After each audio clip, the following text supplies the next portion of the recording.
देवेंद्र फडणवीस आणि भुजबळांनी ते रस्ते बंद करायला लावले। मनोज जरांगे पाटील यांनी फडणवीस आणि भुजबळ यांच्यावर गंभीर आरोप केलाय।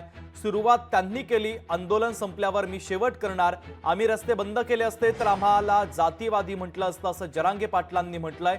तर मागण्यांची अंमलबजावणी करावी, आम्हाला राजकारण नको असं देखील महत्त्वाचं वक्तव्य जरांगे पाटलांनी केलंय। ओबीसी मराठा वाद नाही, ते केवळ भुजबळांचे लोक आहेत असं जरांगे पाटलांचं म्हणणं आहे। रस्ता बंद केला असता आपल्याला म्हणले असते त्या जातीला वळील टाकली, मराठ्यावर डाग लावला असता। आता त्यांनी आपले रस्ते बंद केले, आपले सगळे शिवण इकडून तिकडून रस्ते ते देवेंद्र फडणवीसांनी भुजबळांनी बंद करायला लावलेले। त्यामुळे तुम्ही पुढे एक गोष्ट लक्षात घ्या, महाराष्ट्र उघड्या डोळ्यानं बघतो सगळं मराठ्यावर किती अन्याय झाला।